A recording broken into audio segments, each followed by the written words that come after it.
All right. Looks like we are back for episode number 2 of I'm already fucking up. I'm going to keep that in there. We are live for episode 2 of Interview with a Man, Origin Stories, Part 2, Japan. Just going to wait, let some people, and I'm going to set up the simulcast of Instagram as well. Let's get that going. We are here live from the Tokyo Towers. Here we go. Interview with a Man, episode 2. All right, let's bring them all in.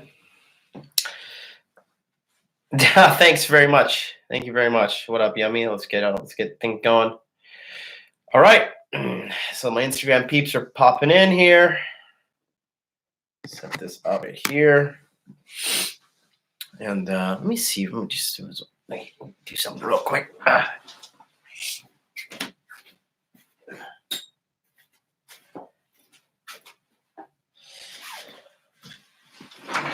How's that? That's a little bit better to make that lighting. All right. So welcome to the first of many. I'm just adjusting this. Still getting used to the whole setup here. But this is a moment of infamy. Is this on YouTube also? Chilled Lumberjay. Yes, sir, it is. I'm actually streaming live on YouTube right now. Toxic Crusaders, E&E, baby. You guys already know. If you don't follow me on Instagram, you know what it is. It is E&E 2019.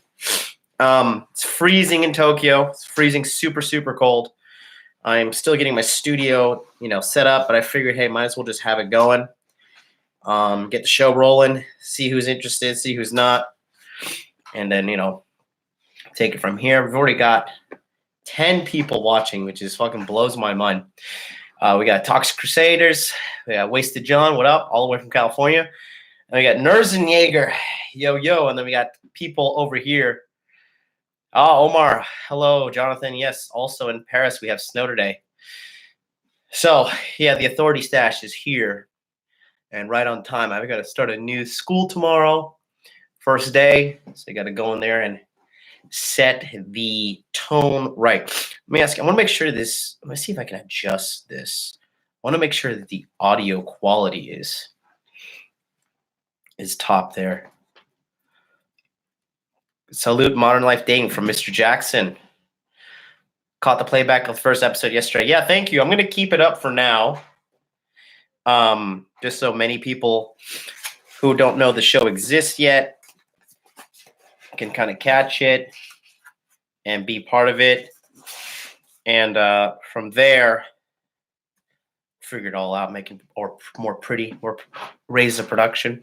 Right now, this is just all about getting out there and getting it done, trying to look good, wearing the suit for you boys, and let's just make this thing happen. So, just doing a little bit of basic setup right now and letting some people funnel in. I say we've already got 15 people watching. We got 2 people on Instagram, 13 people on YouTube. Make sure you guys are subscribing.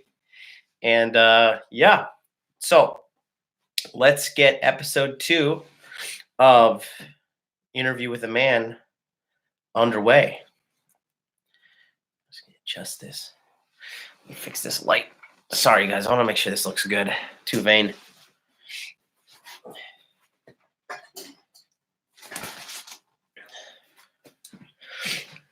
See my high-speed gaming chair.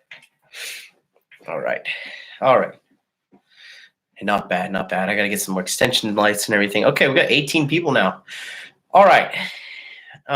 So let's get started. Good morning from Dana Point, California. Mr. Valdez, welcome, sir. So for you guys that watched yesterday, you have to excuse me. I had a long day, a very long day, going on 14, 15 hours right now. I'm a very hardworking man. And as you have heard from episode 1, of this story, this radio call-in show, inevitably, as I get the rest of the equipment set up. You guys know that I've been through a lot and I work my ass off. Morning from Canada, from Hellfire. What's up, brother? So, yeah, let's just jump right into it. So yesterday we left off at me coming to Japan, right?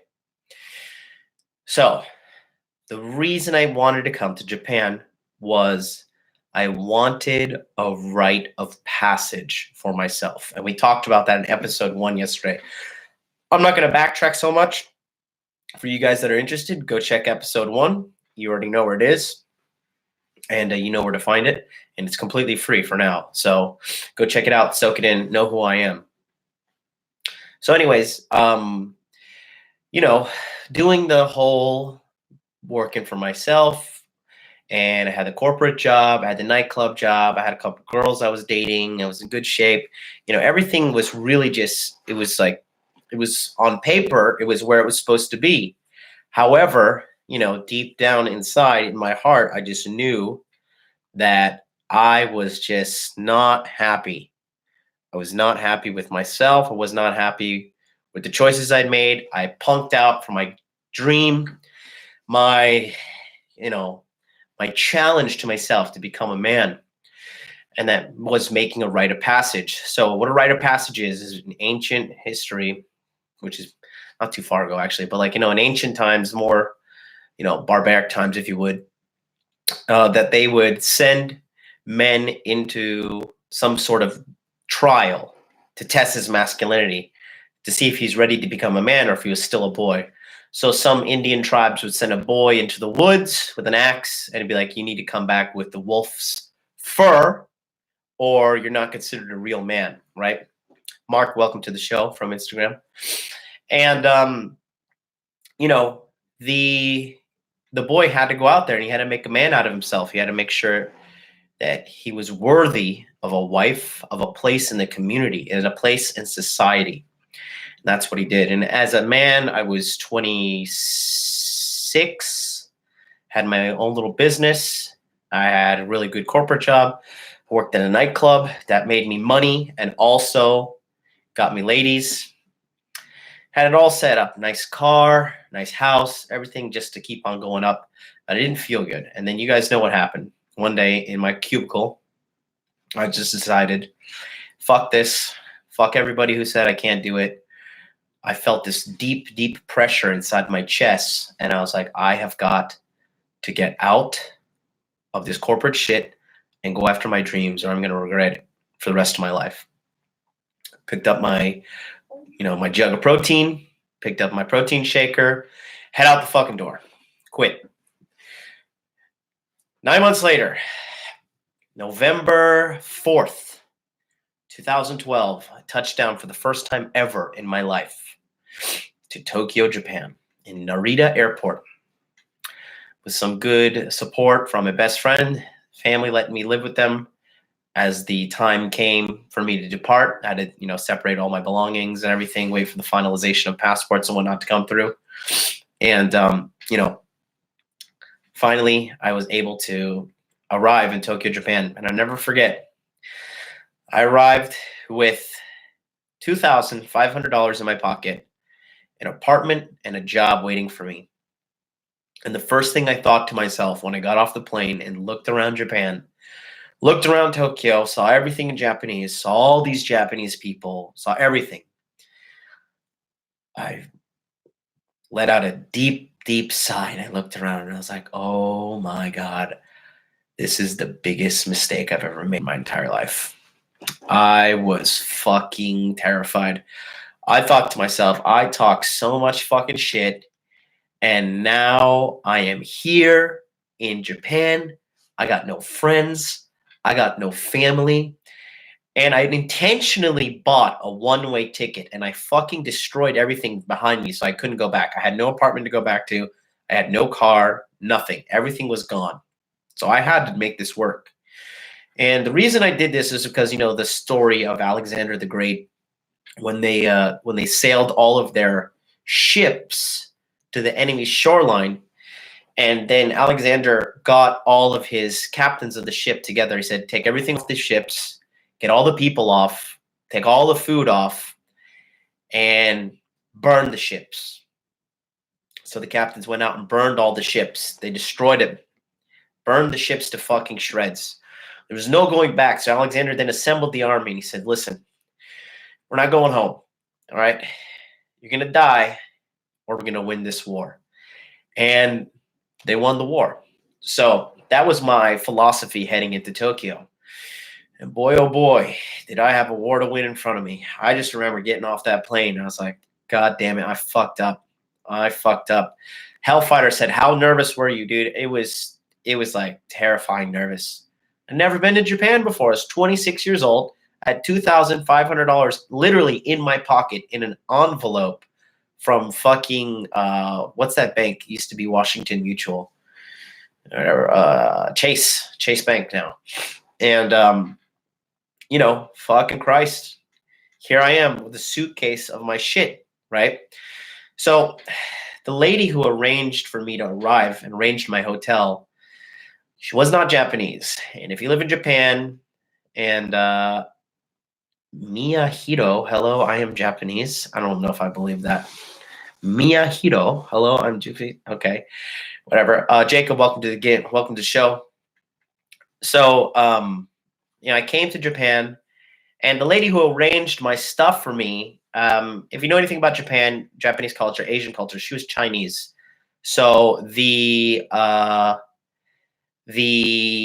quality and diligence of her work suffered. And boy, did it suffer in the wrongest fucking way. Hello, Miyahiro-san. Konnichiwa, konbanwa. Hai, eigo ganbatte kudasai. So, I'm just telling my Japanese friend to do his best and speak English here. Good evening from Hong Kong. Hey, Gazette, what up? So, I get to Tokyo. I got no friends, no family, no language skills whatsoever. I have an address and directions to get to this hotel.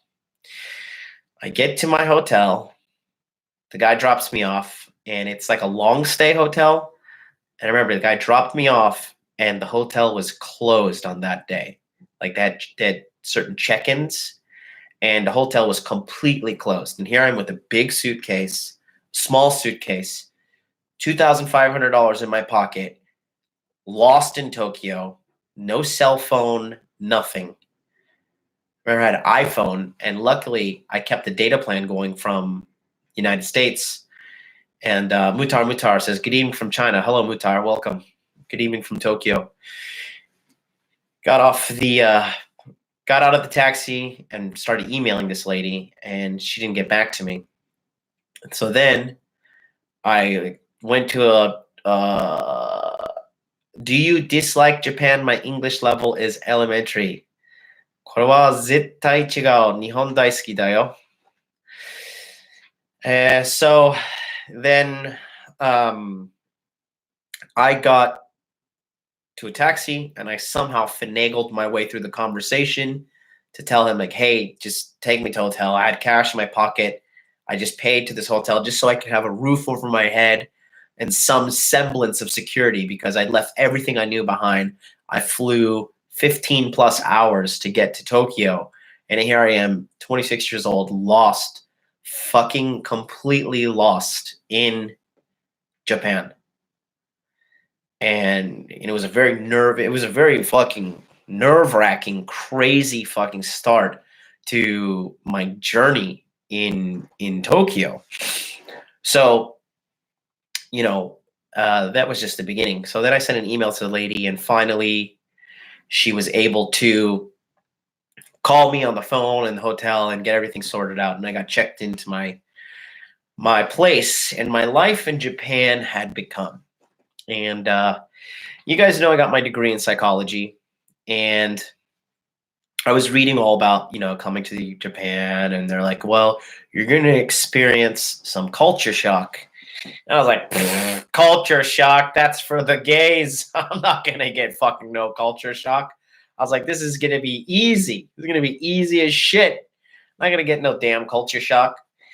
And, you know, actually it fucking hits you like a brick after like 2 months or 3 months. Because in, the United States, I was so used to this gregarious lifestyle in which, this lifestyle, well, I always had friends. I worked in the nightclub industry, so I knew many people in the nightclub industry. I knew how to get into clubs for free. I knew how to never pay for cover. It was like my joke. I was like, fuck, I'm not paying for no cover. And, it was just completely just a life full of social activity. And if you know anything about living in Japan, you have to really, really work hard to build a social circle. And, that was something that was very foreign to me. So my first 3 months, I was just so lost. Like I was, dealing with like the first extreme cold of the winter, because I came in the wintertime. A guy from Florida, never seen snow in his life, and dealing with this freezing Tokyo winter, living alone in a small apartment, trying to think to myself, Jesus, I came out here to get fucking tons of pussy. And here I am suffering in this apartment alone, freezing my ass off in the goddamn Tokyo winter. What am I doing? I fucked up. But things got better as I made more friends and made more business connections. The money started coming in. And that was when I started to see the fruit of my hard work. Miyahiro says, your Japanese is good. Where are you from? I'm from Florida. 私はフロリダ人です. So, a little Japanese for you guys watching. Yeah, Akazit says, now you get culture shock when you go back home. That's very true. I go back home to the United States. And I'm like, Jesus Christ, everyone's fat. What the fuck is going on here? And you guys know I just did vacation in the States and I gained 6 pounds in 10 days. Something's up with that food in the USA, but that's for another fucking episode. I could talk about that for days. So I got to Japan, and it was the first 3 months were a real big big struggle. The first 3 months, I got anxiety so bad at night that I would be biting down, like chomping down unconsciously, and I would wake up and like spit blood. I was just biting down so hard, and I was just under such subconscious stress. Like shit that's like, so stressful you don't even realize it. I don't know, it doesn't make really sense. Like stress on a subconscious level, like I guess seeing everything in Japanese through my subconscious and like being involved in Japanese culture can be very strongly overwhelming initially. After there's a euphoria phase, and there's like a holy fuck, what did I do with my life phase? And then usually you go down or you go up and you achieve level of like financial success and happiness and achievement and all that shit. But yeah, thank God I got out of that. It was rough. It was definitely rough. And then I didn't sleep with my first Japanese girl until like 3 months in. I remember I was hooking up, like I have game, right? When you have game, you can get laid all over the planet. I remember I went to this thing called a hostess bar. And in Japan, it's like basically these places you go and you sit down and beautiful women come and drink with you, but you just have to continue to buy them drinks. And the girls, they drink every night, so they don't want to drink a lot. So they just ask you every time to buy them a $20 glass of champagne. It's a champagne flute. So I went out one night with my buddy from Ireland, who was a fucking raging alcoholic, and shocking. He's cleaned up now. But it was. I got a story for you coming up involving him. His name was Edwin. Edwin's a good man. To this day, Edwin's a very good man. And me and Edwin went out, and like the Irish do, we got drunk till we couldn't fucking stand. So we ended up looking for these all-you-can-drink locations, right? All you can drink, and you just pay like a flat fee, and you can drink all you want for 2 hours. So we got hustled by some old Japanese man in Omiya, Saitama. And he was like, hey, $60 each, and you guys can drink all you want in 2 hours. And we were like, okay, drinks, $10 pop. That's 6 drinks. We're definitely going to smash 6 drinks in 1 hour. So let's just get fucking plastered. So we went into this like brothel-esque thing. And I remember I had no experience with Japanese girls to this day, but there was a woman there who was fucking really hot. She was like a cougar. She's probably like 36, 37. I'll never forget. She had big fake tits. And she could only speak Spanish. She was straight off the boat. She was like a slave to this fucking Japanese guy. And Japanese people aren't as lively and passionate as the Latino culture. So she took like great pleasure in my presence, because I was very passionate, very charming, very alive, right? And also being from Florida, I have tons of Spanish friends. I speak Spanish as well. So I was speaking Spanish to her, and we were just having a good old time, and I was just laying down the game. I was like, "Oh, girl, you're so cute," blah blah blah. I'm a different guy when I speak Spanish. You're a different person when you speak different languages. So I'm a real romancer when I speak Spanish. I'm a real smooth talker. So I was just laying it on her, and I was like, "Yeah, you should just come with us when the bar's done." And so my friend was drinking with this black girl from Cameroon, Edwin, the Irish guy. This girl was blacker than Charlie Murphy. She was beautiful, though. She was like almost 6 foot tall, long, flowing hair. I don't know how she did it as a black girl, but it was fucking nice. And man, she was smokehouse. And she fed my friend whiskey until he passed out. And then she was like, Mister, you got to take your friend. Edwin's a big motherfucker. Edwin's about 220 pounds, 100 kilograms. And, I had to throw him over his arm around my shoulder, and we had to start hiking out to his spot. And so I've got him around my arm, and then Miyahiro, thank you very much for subscribing. Arigatou gozaimasu. He put his arm around my neck, and I was carrying him all the way from Omiya to Urawa, if you guys know Japanese geography at all. So I ended up throwing him in a taxi, and I had an old girl calling me. And Mie, nice. Mie is delicious meat. Greetings from Poland. JWP Michal, welcome. So anyways, I drag him out to his place. I fucking throw him on his couch, and then old girl is texting me, so I'm, scheming away, drunk as fuck, 2:30 in the morning. I'm like, oh, I gotta get some pussy. Come over here.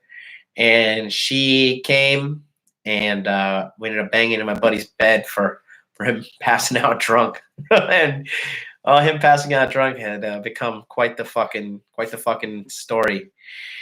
So then that was just one of my first lays. I remember I also had some game. This is back when Craigslist was like allowing personals. I picked up some Canadian chick off of Craigslist.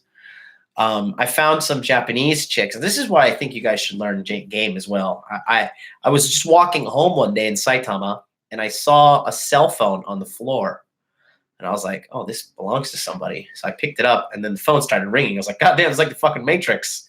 I was like, is Morpheus on the other line? And so I pick it up, and then I say, hello. And, obviously on the other end is a Japanese person, like freaking out, like, what the fuck? So she's like, moshi moshi. And I'm like, oh, hello. Are you okay? Is this your cell phone? And I didn't speak any Japanese at this time. So I was just like, oh, do you cell phone? Now I could fumble my way through a conversation in Japanese. But back then it was virtually impossible. So then, long story short, this girl actually turned out to be really cute and a neighbor of mine.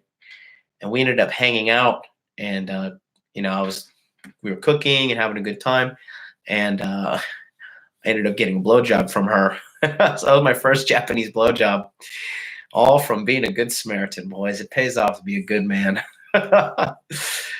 So, but at the same time, she kind of felt guilty because she had a boyfriend, and she was saying like, oh, I'm not like this kind of girl. And she started crying, and I was just like, yikes, lady, like, don't be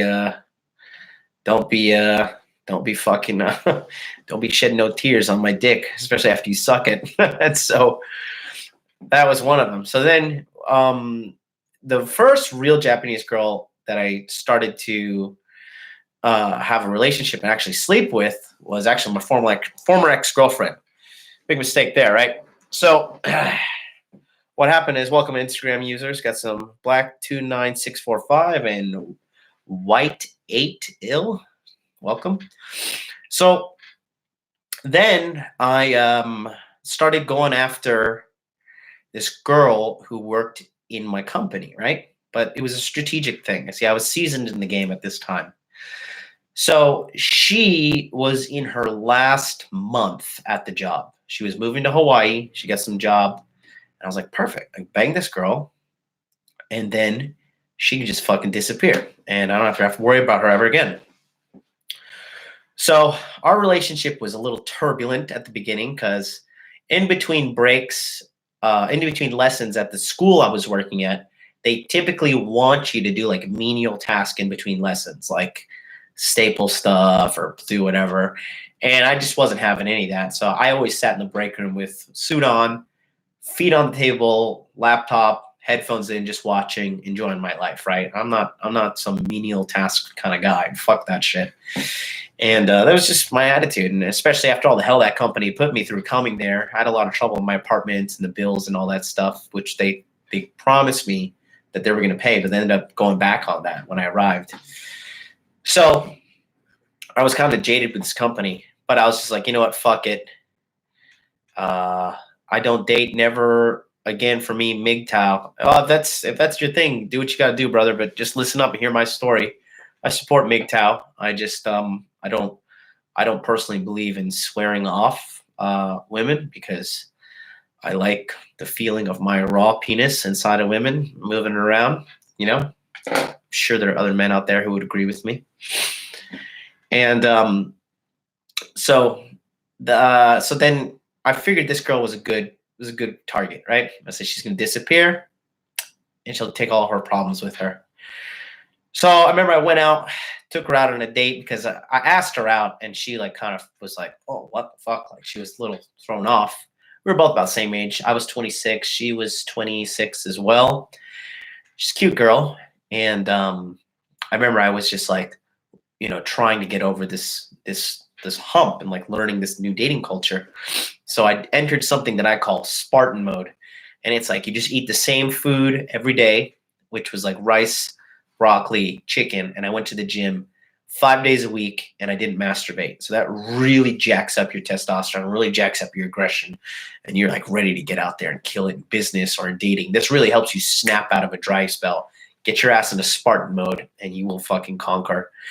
So I remember we went out and we had a little dinner. And then the second time she came over, this is when I did D2s because, you know, your boy's closing on date 1 these days.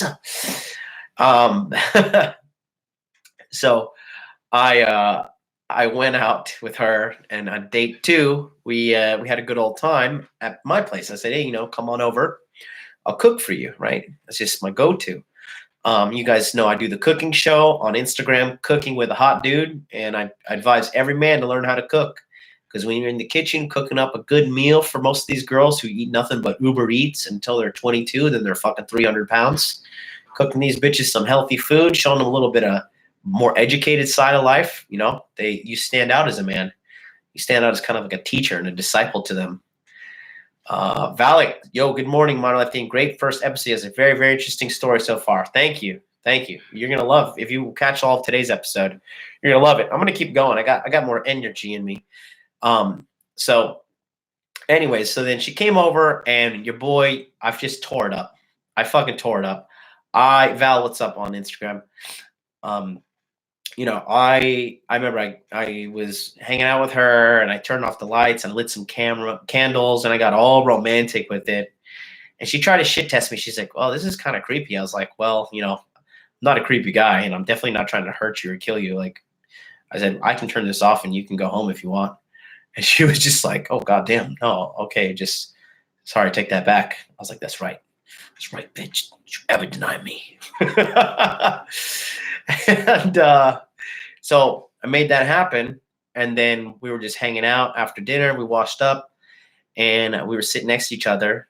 And I just went for the kiss. And I was kissing and kissing her and kissing her. And then, you know, And then what happens. We started banging. And buddy. We had some crazy marathon sex. I'm not even joking. Between the moment of penetration, which was like around 9 p.m. till like 9 a.m. the next morning, I fucked her 6 times. I ejaculated 6 times. And believe me, after that, she was fucking hooked, right? Well, hooked in a certain way and not hooked in another way. So the plot thickens here. So initially, I was like, okay, I'm just going to fucking chuck, ejaculate, and evacuate, as you boys know, all right? I was going to do that. But being lonely, you know where this is going, started to catch some feelings. Started to be a little too needy. And I started, not needy, but I was alone in a country away from my family. This is my first Japanese girl I was sleeping with. And, and I was just like, I started getting all romantic in my head. And I was like, oh, this is going to be a girl I'm going to spend the rest of my life with. Oh, fucking stupid. Oh, this stupidity gets greater. You guys are going to fucking love this. So, all right. So before I go into that, I just want to do a little thing. I just set this up today. By no means feel obligated to do it, but I'm not going to do any advertisements for this show. I don't plan on doing any. So I'm just going to do a Streamlabs. And this show is brought to you today by me, Jonathan from modernlifedating.com. And if you want to donate to me, there's a Streamlabs link there. Just click on it and send your donation. No amount is too small. But if you feel like I bring value to you, my YouTube channel brings value, my Instagram brings value, let me know. I'm just going to leave that there. And that's the only commercial interruption you're ever going to get right there. It's going to be like quick. Hey, if you want to give me money, want to support what I do, you want to see me make better shows, better production, better lighting, better computer, all that stuff. Because I'm going to just keep doing this and you guys will see. Keep in mind, episode 2, mark this shit. I'm going to keep doing this. Yeah, Toxic Crusades, you got comfortable, coach. I did.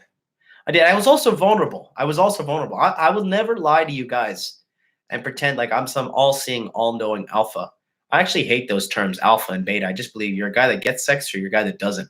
You're getting sex on your terms, okay? So I never considered myself alpha or beta or any of that shit. Like when I was younger, I was like, oh yeah, I'm fucking alpha. Now I'm like, I don't give a shit. I just want what I want. But yeah, I guess you could say I was less alpha at that moment, more beta, right? Miyahiro says, do you stay in Japan now? Yes. I live in Tokyo. So I hope you're not some guy trying to dox me, but I do live in Tokyo. Tokyo sundemasu. So anyways, let's get back into it. So I started catching feelings, right? So your boy is at the time I went to Japan, I was like 60 girls deep, right? 26, 60 girls deep. And Valak says, the combination of loneliness and vulnerability can be killer. Women can smell that shit, I swear. Women are like dogs. They can smell fear, weakness, and desperation. And they will take advantage of you if they can. Women, dogs, and children are all very similar. They don't tolerate weakness. They need a strong leader, and they will lead and dominate you if the chance is given. That's some deep level game for you guys. I don't know if you're ready for that. So anyways, so I started to get attached, right? And then, we're fucking like rabbits too. I'm fucking this chick all the time. She's always coming over and it's just pants off right away. As soon as she comes through the door, bam, bam, bam, bam, bam, bam. Yeah. JWP Michael says, you seem more authentic when you're talking about your life story than when you're on this short dating videos. On the Red Man group, the other hand, you seem like angry, like you would like to punch someone in the face. Oh, really? Well, no, I just think, I'm like Pai Mei. If you've ever seen Kill Bill, I'm like that sensei. Some of the guys who I coach are in this chat as well. And they know when I talk to them, it's very direct because as in the Red Man group, I have a very limited amount of time. And I feel like in my heart obligated to fix man. like fix men and fix, these men who call in. So I need to get my approach across quickly and to the point. I don't have time for like fluffing your dick to make you feel happy. I don't have time for that. Okay. And that's not that's not masculinity. That's not manhood. Okay. Give it to you straight the way you need it. A little bit of aggression is a good thing. And I let these dudes know right off the bat, this is where you're fucking up. This is where you need to change. And this is when it needs to happen, which is right now. So, when I talk about in the moment, I'm very intense. If you have a conversation with me, I'm a very intense guy, right? But I'm also very fucking great. I'm very nice, very charming, Can't get that far with ladies if you're on a little charming, which I am. And, just gotta keep it real, you boys. But yeah, JWP Michael, I appreciate you commenting. And by no means was my response to you an insult or like an attack down on you. It was nothing like that. If you took it that way, I'm just wasn't that way. But I just you give it to the boys straight. Military, martial arts, business. I have no time for feelings. I've got a time for facts because the Reaper is coming for all of us. So we got to make time. We got to make use of our time, right? Don't forget, you're going to fucking die 100%. So now is the time to change your fucking life, to live your dreams, to do what you wanted to do. Because I used to be in your seat when people were telling me you can't do shit. You can't do anything. And, I don't have time for that. I don't have time for disbelief. Look, we got my boy is in the house. Cultivate Crypto. Cultivate Crypto is in the house. You guys don't even know yet. Jacob says, I like my truths like I like my women. Straight. Sophia, welcome. Sophia is from Instagram. An old friend of mine. I got a story about me and Sophia in a canoe that you guys might enjoy. You look like Freddie Mercury in the movie. Thank you. I've been hearing that a lot in Japan as well. I think she's talking about Bohemian Rhapsody. So will you be doing some call-in similar to how they do her up on the Redman group? Yes. I actually have the equipment over there, but I don't know how to connect it. And I just ran out of time in between getting back to Japan and launching the show that I don't have any call-ins yet. But, I don't do the show Saturday, Sunday. So I should be able to have this set up. I also was supposed to buy a new computer this week. Had a little tie-up with my Bitcoin using that. And I was supposed to buy this fucking badass computer and everything went wrong, but it's coming. It's coming. The call-ins are coming. Everything's coming. And yeah. So anyways, let's go back to the story. So me and old girl, we were hooking up, we were sleeping with each other, seeing each other. And, I was just like, oh my God, starting to fall for her. And she was starting to fall for me. My spider sense was tingling. All right. Something just did not add up. It did not add up. And I was thinking to myself, why is this girl breaking up with her boyfriend of 10 years, dropping everything, and moving to Hawaii, changing her entire life? Is this bitch having a midlife crisis? Or is there a man involved that I just don't know about? Because this girl had gone out to Hawaii with the company I had worked at the time. She went out there while she was still dating her boyfriend and stayed for 3 months. And I was just feeling like, my intuition was pretty sharp at the time and still is. And if anything, it's sharper now. So then what happened was she came over to my house. We were sexing each other up good. And then she wanted to take a shower. So she went into the shower. And that's why I just felt it in my bones that I needed to do this. I was like, I got to check this bitch's cell phone because I felt like something was up. God damn it, I was right. Picked up her phone. What do I see? Tons of message to a guy named Ivan. And well, so Sophia says, "Why are you sexing up another guy's girlfriend?" I didn't know at the time. I didn't know. Bitch never told me. You know women lie, Sophia. You know, girl. You know well, and sure enough, the girls they stay lying. Oh man, what a show I fucking started. Was it Ivan Throne? No, it wasn't. This guy was quite the opposite of Ivan Throne. So I see that she has all these messages and she's saying, like, I miss you. I just want to hear your voice. So I just was like, all right. I felt justified. I was like, okay, I know this bitch was rotten. And so I get in the shower and I start showering and I'm like, yo, I was like, who's Ivan? She's like, fucking face was like she saw a ghost. Miyahiro, what time will you broadcast this stream?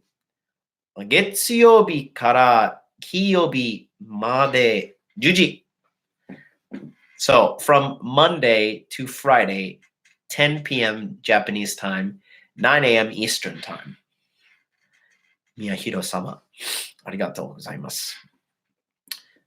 So her face looked like she's seen a ghost. And she was just like, what? How do you know that? She's like, oh, you checked my phone. I was like, you lied to me. And she was like, I did. But I can explain. And I was like, all right, bitch. Let's hear the hamster. Let's hear the hamster spin its wheel.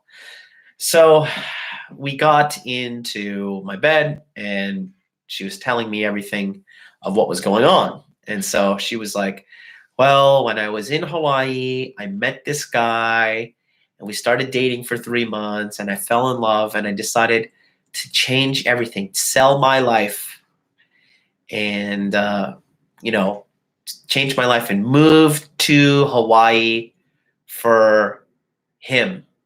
And then she wanted to do it as a surprise. So what she did was she got all built up and quit everything. And then she all of a sudden told him, like, I'm moving to Hawaii to be with you. And he's like, oh, I was just banging you. I didn't want to be with you.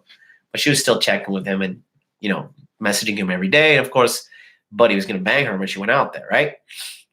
So, 10時から何時間までですか? Miyahiro, it's changing. Maybe 11 or midnight. Today is going to be long show. JWP Michael says, it's not about feelings. I just wanted to let you know what I pointed out. You're bringing much value, and it subs me that many people dislike your content. You should be more popular. Thank you. Thank you very much, sir. That is very kind of you. And I actually will be in Poland this year at the 21 convention speaking. I will be speaking live in Poland. So maybe you can come to the 21 convention and shake my hand. Buy me a beer. Tell me to be nicer. What a cycle to sell everything and move to a surprise a guy. Yeah. That's what Sophia says. That's a female saying that. Sophia, join us on YouTube if you can. Check me out, Modern Life Dating on YouTube, and join us in the chat because my Instagram feed's gonna finish here in 17 minutes. Chris Hill says, bro, red fags all in feel. Oh wait, dude, Chris, it gets way better. It gets way better. This is fucking hilarious. So, anyways, she and I have the talk, and I'm just like, I can't trust this bitch as far as I can throw her. So whatever, right?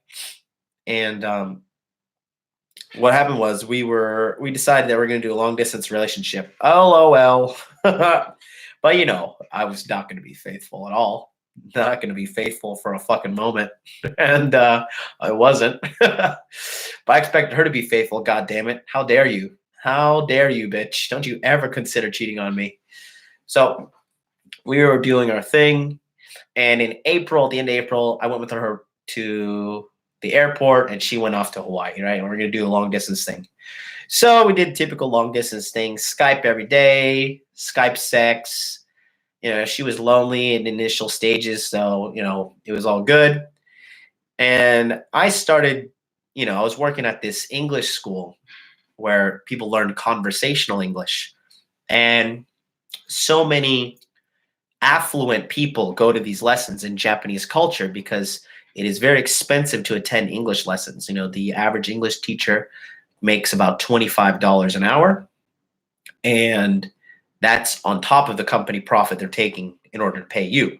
So these Japanese people are paying a little hefty penny to get out there. So you meet a little bit of, you know, upper class people.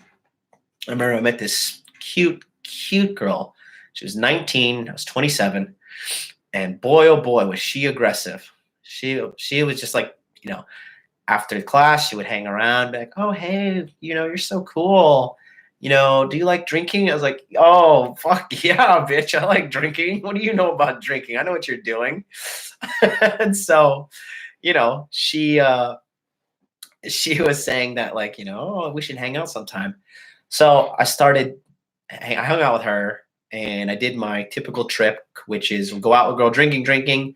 You miss your train and you're stranded at her area or my area. And then I went back to her house, and I banged her Japanese bottom all night. It was a good time. I enjoyed it so much that I put a picture on Twitter of me and an old girl, and I didn't know that Hawaii girl was stalking me on Twitter.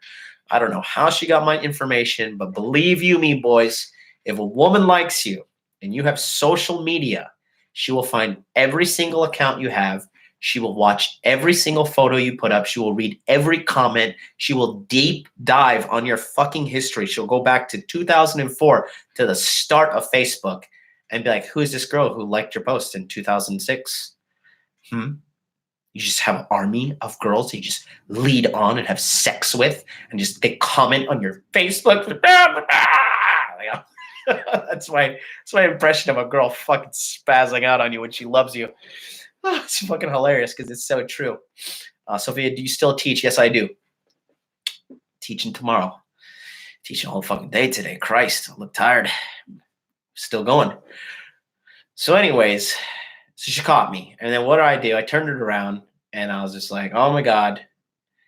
What was this? Valex says, was this before you could set your post and everything on your profile to private and only friends like that? This was 2013. But no, the point I'm trying to make is that if you have a girl that's interested in you and you have social media, she's gonna find it all. She will look into it and find it all, unless you've super hide your tracks. But no, they'll find it. They'll find it. So what happened was she got all upset, and then I was like, oh my God, I'm so sorry. I'll make it up to you. I'll come out to Hawaii, right? I'll come out to Hawaii and I'll stay at your house for free and a vacation in paradise. And you can forgive me. What's your horoscope again? I'm Sagittarius, which if you look into it means horoscopes are bullshit. So you think you do whether matter or not? Horoscopes don't matter. I'll tell you that right now, Sophia. If you're having trouble in dating and believing in horoscopes, it's red flag number one. But anyways, so I went out to Hawaii and I stayed with her for 3 weeks, and it was fucking awesome. If you've never been to Oahu, which is the island that has Waikiki, it's like Hawaii is like Las Vegas on the water. Oahu is. It is a fucking crazy awesome place initially. Jacob says that's totally something a Sagittarius would say. Oh, that's funny. So anyways, spent some time out with her in Hawaii, and usually when a girl catches you being unfaithful or whatever, they may enact some sort of revenge depending on like how much of a slut she is. She might go fuck some other guys, she might go fuck a bunch of guys, or she might just start texting an ex or go on a date or something with an ex, right? So my girlfriend at the time that I was doing the long distance with, she was in Hawaii on her own. So who knows? She would be like, she had tons of opportunity to cheat on me that I could never catch her. However, we still wanted to give the relationship a try. And when I was in Hawaii with her, she asked me to set up her iCloud and her Find My iPhone. So I did, and I just happened to keep a back door on my computer so I could track her GPS to see where she went at all times without her knowing. And this is the girl you guys know. If you've seen me on Donovan Sharp's show, you know what this story is. But for you guys who don't know, I'm going to tell it to you. So one night I was back in Japan. We were still doing the long distance thing. And she had mentioned to me that that guy had started sniffing around, that Ivan guy. He started coming around her shop and started coming around and talking to her and trying to, date her. And, she was telling me this and she was like, oh, I don't know what to do. Oh my God. And I was just like, stay away from that guy. My ego was involved. And then keep in mind, I had like 3 different girlfriends at that time in Tokyo. And at that time, I remember I was dating this really smoking hot girl. She was half Brazilian, half Japanese. Oh my God. She was so fucking hot. Stupid hot. And I was dating her, and this girl would like worship the ground I walked on. I remember one time I was so tired after work. It was like there's a Japanese girl and a Brazilian girl, mixed Japanese Brazilian girl. And I was like, listen, I'm fucking exhausted, but I'd love to see you. I said, I can't, I only have enough energy to like go to the McDonald's on the corner here, if you're cool with that. And she's like, yeah, I just want to be with you. Like, I just want to spend time with you. And, she came over, and then it was just one of our dates. So I had different girls and stuff. So, I guess it doesn't really matter if she was cheating on me or not, but it's the principle that matters, boys. So it does fucking matter if she was cheating on me. And like fucking Batman, I am a goddamn detective, and I caught this bitch. But this is what scares me about women, because every time I've dived deep and I've done my spy work properly, I always catch these bitches. So I don't know if all women are cheating or what, but it's very interesting. We'll see. We'll see as time unfolds. So here's the level of deception this chick went to. So one day she told me she was home, and she wasn't, right? And I was tracking her GPS, and I saw her. She was walking near this river, this canal, the Alawai Canal in Oahu, if you guys know that. ALA space WAI, Alawai, right? Y means water in Hawaiian. And so I think it means water in Hawaiian. Pretty sure it does. So anyways, this trifling bitch lied to me. I was like, hey, where are you? Where are you? Where are you? No response, nothing. I was like, where are you? Where are you? Nothing. And then she's like, I started FaceTiming her. Nothing, nothing, nothing. And then I watched her little dot scamper back home. And then when she got home, she FaceTimed me. And the level of treachery here, I was just like, I couldn't believe this shit. She FaceTimes me, turns on the computer, right? Excuse me. Turns on the computer. She had gone into her shower, wet her hair, changed her shirt, and then put a towel around her neck and was like drying her hair. And she was just like, oh, hey, I was in the shower.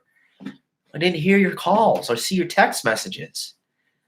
And I was thinking to myself, holy shit. I was like, I was 27, and I was just like, I've never really seen this level of deception before. And I was just like, holy shit. It's funny. Sophia's in the chat hitting me with LOLs. You see, these trifling bitches know each other. No offense, Sophia. So then, she is, she's lying to me. And I'm like, you're fucking lying to me. You are lying to me. And I'm telling her, you're lying to me. You're 100% lying to me. You are somewhere. Who are you with? And I just started drilling her. Yeah, Sophia's in the chat saying, good liar. Just drilling her and drilling her and drilling her. And she would not give up. She would not give in. And I was just like, finally, I pulled my trump card. I was like, bitch, tracking you on GPS. You're fucking lying 100%. And then she like freaked out. And she was like, oh.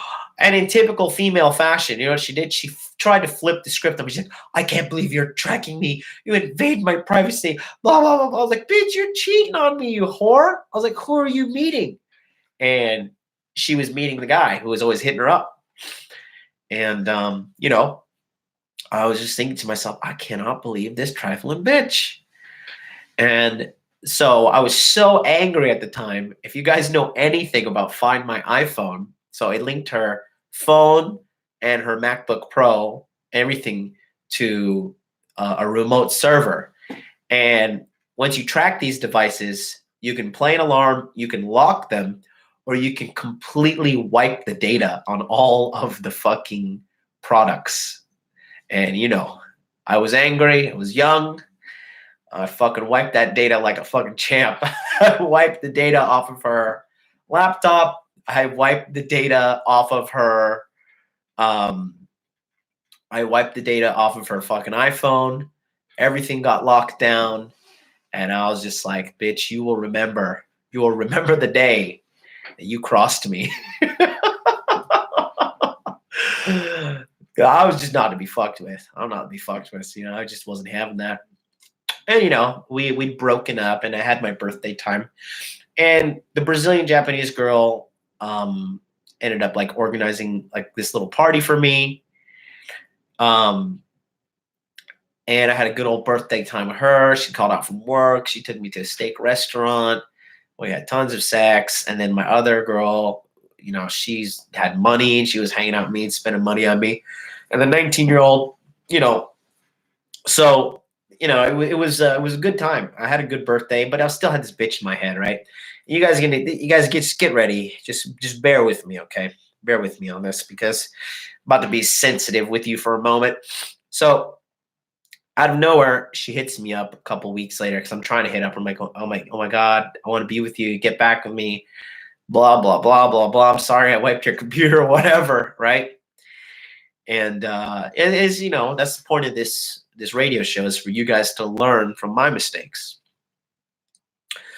Long story short, we got back together, and we got back together in like the middle of December, and I was in Hawaii living with her by the end of that month. So yeah, all my contracts were up in Japan, and everything was just perfectly timed right. I was like, fuck it. I'm 27. I'm freezing my ass off, much like I am now in this Japanese winter. I fucking packed up. I booked a flight to Hawaii, and I lived with her. And I was just like, okay, I'm just gonna live this Hawaiian dream. And it was cool. It was cool for a while. I lived in Hawaii. I lived with her. We lived like on the 21st floor of this high rise. If you ever dated a Japanese girl, they really take care of you. They're not like useless like American women.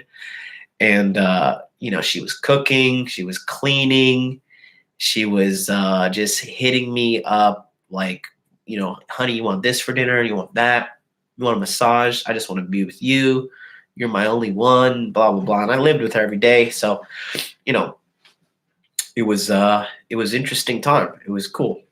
So that was the first thing that I fucked up, because remember at the beginning of the story, I told you that I wanted to stay in Japan for 2 years in order to prove my manhood to myself. And I given up my fucking dream for a woman. Sold my own self out. And as you guys know, it's just not a good thing. It's not a good look to yourself. It's very, very degrading to yourself. It's not cool. It's not a good thing. And so, I was there, and Hellfire says, all your fault, with laughing emojis. Yeah, you're right. It is. But there was some good that came out of it. And yeah, so I was out there now. I was in Hawaii. I had no job. I had no family, no friends, just a cheating ass bitch that I decided to move in with.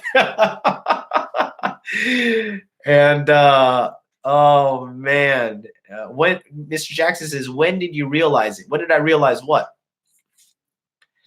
Christian Book Lady is here. What's up, Christian Book Lady? Instagram is about to close on you guys in 1 minute and 2 seconds. So get over to YouTube, search it right there. Where is it? Right there. Modern Life Dating. Search it, and then you'll see a little red live button on Modern Life Dating. click on that and join me in the chat because you got 48 seconds of greatness left in your life. Then this thing is going bye-bye, and you got to get your ass over to YouTube. Yeah, Mr. Jackson, you said, when did you realize it? Let me know. What do you mean? That you dropped your rite of passage for your ex? Oh, man. Within the fucking first couple of days of booking the ticket. I was just like, after I got to Hawaii, I busted a couple of my nuts. I was just like, God damn, I sold out. But, I was just trying to make the best out of it because, I was in love. Oh, my God. I'm in love. And, I was fucking just in love with fucking stupidity. And that is what happened with the, what happened with the whole situation there. All right. So the Instagram is ended now. So post that, take this down. All right. JWP Michael says, how long was your longest relationship until now? Well, that would be,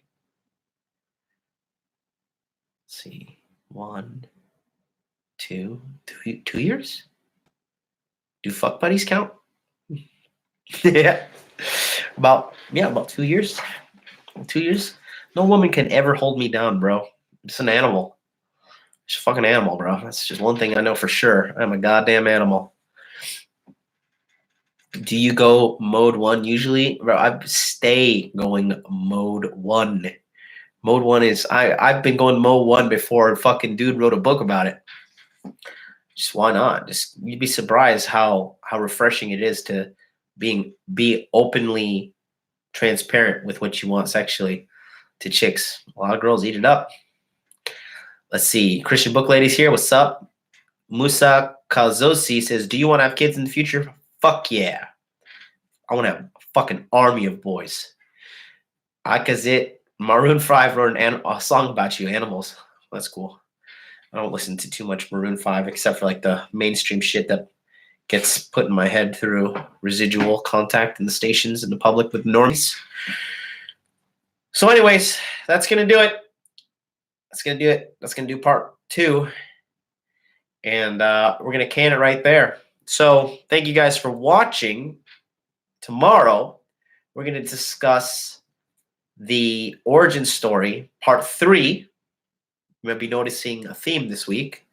Tomorrow, Wednesday, we'll be discussing the origin story, part 3, 9 a.m. Christian Book Lady at Eastern Time, 10 p.m. Japanese time, Monday to Friday, to the day I die or something comes along and I can't do this anymore. But I'm just going to keep going. It's going to do Monday to Friday, 9 a.m. to 10, sometimes 11, based on the calls. Getting the call center set up here. Have calls. I'm gonna have people call in. And this first week is just going to be all about me, just so you know who I am. You know who is the man talking to you, who is the man explaining everything to you, who is the guy who is offering coaching. Excuse me. Valak says, quick question. How much does it cost to live in Japan? Is it expensive in American bucks? Going to Japan is part of my dream for excuse me, life as well. Not that expensive. If you're going to come on a vacation, if you're coming for a week, I would say you have a really good time. Bring $1,000 to spend. 500 will do, but bring 1,000. You have a good damn time. Book your Airbnb and get out here. Have $1,000. You have a really good time. But yeah, so thanks, boys. Sorry, I've been working all day. It's freezing cold, and I've got a little bit of a cold coming on. I'm working with kids all day, so those children are just fucking germ factories. I love the little fuckers, though. But yeah, that'll do it. So tomorrow's part 3. Tomorrow is going to discuss my entire life in Hawaii and what happened there, and the return of my focus of my rite of passage, which was going back to Japan. So I'm going to keep this up. And if you guys feel so obliged, hit me up on the Streamlabs. If you feel like that there was any value brought to you, go to streamlabs.com/modern life dating channel. And you can send your donations there. This will get the whole thing flowing better. I'll get the call line set up quicker, everything. And yeah, so I'll look forward to seeing you guys tomorrow. I'll be here. Same dude, same mustache, different suit. And yeah, I will catch you tomorrow when we talk about my life in Hawaii. Until then, you guys, ejaculate and evacuate. I'll see you next time. Follow me on Instagram. It is at Modern Life Dating. Oh, BK from the Rockies, what up? Damn it, missed your hiding it. I'll catch your replay later. Yeah, catch it. I'm gonna keep all these origin stories up for a while, and as I get the thing going, you know, I'll just be able to help you guys out more. But yeah, hit me up, and I will see you guys next time. Take care. See you later.